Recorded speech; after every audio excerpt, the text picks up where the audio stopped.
नमस्कार दोस्तों, VLE society में आप सभी का एक बार फिर से बहुत बहुत स्वागत है। दोस्तों, अगर आप एक सीसी वीएलई हैं और आपका डिस्प्ले आईडी बंद हो गया है या फिर आपका जो है डिस्प्ले आईडी ब्लॉक हो गया है और उसको आप अनब्लॉक करवाना चाह रहे हैं, चालू करवाना चाह रहे हैं, नहीं चालू हो पा रहा है, तो आज इस वीडियो में आपको 100% वर्किंग और सही तरीका बताएंगे जिसके माध्यम से आपका डिस्प्ले आईडी दोबारा से काम करना स्टार्ट कर देगा। ठीक है, इसके ऊपर मैंने एक डिटेल आर्टिकल भी लिख दिया है वीएलई सोसाइटी की वेबसाइट पर। आप चाहो तो वहाँ से भी जाके पढ़ सकते हो। बाकी यहाँ पर मैंने बहुत सारे इंपॉर्टेंट लिंक भी दे दिए। जो चीज़ें आपको स्टाम्प पे नोटरी वगैरह करानी है, वीएलई डिक्लेरेशन फॉर्म जो आपको डिस्ट्रिक्ट मैनेजर को देना है अपना आईडी एक्टिवेट करवाने के लिए, और एक उद्योग का जो रजिस्ट्रेशन सर्टिफिकेट करना है उसके लिए भी है, और प्लस आपका जो डॉक्यूमेंट आपका वेरिफिकेशन होना है, चेक पॉइंट वेरिफिकेशन होना है, उसके लिए भी जो फॉर्म है वो कैसे क्या करना है वो सारी चीज़ें बताऊंगा। लेकिन सबसे पहले मैं आपको एक मेल दिखा देना चाहता हूँ जिसके भीतर मैं आपको बता दूँ कि क्या चीज़ें हैं। तो यहाँ पे दोस्तों, आप में से काफ़ी दोस्तों को व्हाट्सएप के ज़रिए से या फिर आपको मेल के ज़रिए से ये चीज़ें बताई गई होंगी। मैं फिर भी यहाँ पे आपको बताया दे रहा हूँ कि जिस किसी वीएलई भाई का डिस्प्ले आईडी ब्लॉक हो गया है, उसको दोबारा से शुरू करना चाहते हैं तो उनको क्या क्या काम करना होगा। ठीक है, ये सबसे पहले तो आपको जो है अपना पुलिस वेरिफिकेशन करवाना होगा। और अगर आपने पुलिस वेरिफिकेशन करवा रखा है तो आपको 6 महीने से पुराना पुलिस वेरिफिकेशन नहीं देना है। एक तो हो गया आपका पुलिस वेरिफिकेशन कैसे करवाना है, उसके ऊपर भी मैंने डिटेल आर्टिकल लिख दिया है, लिंक मिल जाएगा वीडियो डिस्क्रिप्शन में, वहाँ से जाके आप अप्लाई कर सकते हो। दूसरा है आपका आईआईबीएफ का सर्टिफिकेट। ठीक है, तो जिन दोस्तों ने अभी तक अपना आईआईबीएफ वाला एग्ज़ाम पास नहीं किया था उनको भी करना पड़ेगा, उसका जो है तैयार कर लें। ठीक है, तीसरा है आपको नोटरी करवाना है 50 से 100 रुपये के स्टाम्प पे। और क्या चीज़ नोटरी करवाना है उसका लिंक दिया हुआ है, इसका डाउनलोड लिंक भी दे दिया है मैंने, जहाँ से आप जाके इसको डाउनलोड कर सकते हैं। और यहाँ पे वीएलई डिक्लेरेशन में अपना सीएससी आईडी, नाम, वीएलई का address, contact, alternate contact number, email ID वगैरह लिख देने हैं। और यहाँ पे जैसे आई वीएलई नेम यहाँ पे लिखना है आपको। फिर यहाँ पे आपको डिक्लेरेशन देना है कि हमारा जो डिस्प्ले है उसके भीतर हम लोकल सिटीजन्स को कैश निकासी और डिपॉजिट वगैरह की सर्विसेज देते हैं।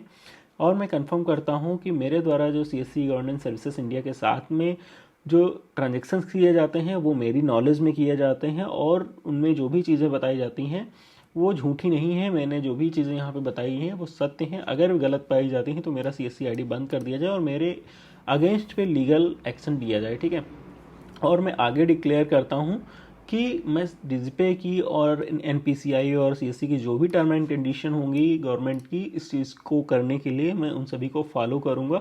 और अगर मेरे ऊपर कोई फ्रॉडेंटियल रिपोर्ट होती है तो मेरी मैं अगर कोई फ्रॉड में पाया जाता हूँ इन्वॉल्व, तो मेरी आईडी टर्मिनेट कर दी जाए और मैं उसके लिए जुर्माना या हर्जाना खर्चाना CSC governance services India limited को लॉस के रूप में दूंगा। और यहाँ पे जो वीएलई का केवाईसी होगा पुलिस वेरिफिकेशन सर्टिफिकेट के साथ में, तो वहाँ पे आपको प्रूफ ऑफ आइडेंटिटी और कोई प्रूफ ऑफ एड्रेस में से जो भी चीज़ें आप दोगे उसको टिक करोगे, प्लस वीएलई का सिग्नेचर करके फिर डिस्ट्रिक्ट मैनेजर वगैरह का सिग्नेचर करके ये चीज़ें जानी है। ठीक है, तो ये तो हो जाएगा एक चीज़।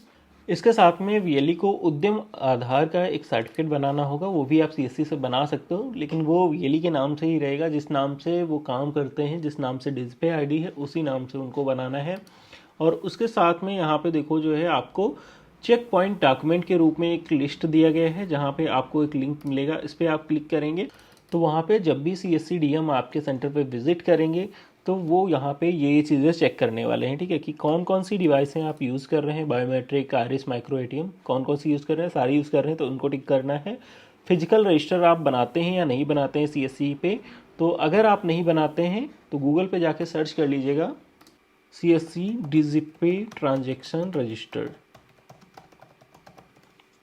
इतना लिख के सर्च करेंगे तो ऊपर से नीचे देखो hellocart.com की वेबसाइट पे या वीएलई सोसाइटी की वेबसाइट पे आपको डिजिपे का ट्रांजैक्शन रजिस्टर बनाया हुआ देखने को मिल जाएगा, जहाँ पे सारे कॉलम बने रहते हैं, उसमें आप एंट्री कर सकते हो, या अपने बेसिक रजिस्टर पे आप यही वाले कॉलम बना के आप अपना जो है एक ट्रांजैक्शन रजिस्टर मेंटेन करना चालू कर दीजिए। क्योंकि अगर फिजिकल आपका रजिस्टर नहीं होता है तो भी आपका डिस्प्ले आईडी अनलॉक नहीं होगा। तो ये चीज़ अगर आप पहले से कर रहे हैं तो बहुत अच्छी चीज़ है, नहीं कर रहे हैं तो इसको करना स्टार्ट कर दीजिए। लिंक मैंने दे दिया है इसका भी वीडियो डिस्क्रिप्शन में। और यहाँ पे डिस्प्ले और डिस्प्ले लाइट दोनों ऐप आप अगर चला रहे हैं तो यस करेंगे, अदरवाइज नो करेंगे। और कैश विड्रॉल ट्रांजेक्शन में रेट ऑफ रिस्पॉन्स को चीज़ देकर आप यहाँ पे उसका रेटिंग कर सकते हैं, प्लस ओवरऑल एक्सपीरियंस आपका जो है उसको रेटिंग कर सकते हैं। हालांकि ये एक्सेप्शनल है, मैंडेटरी नहीं है।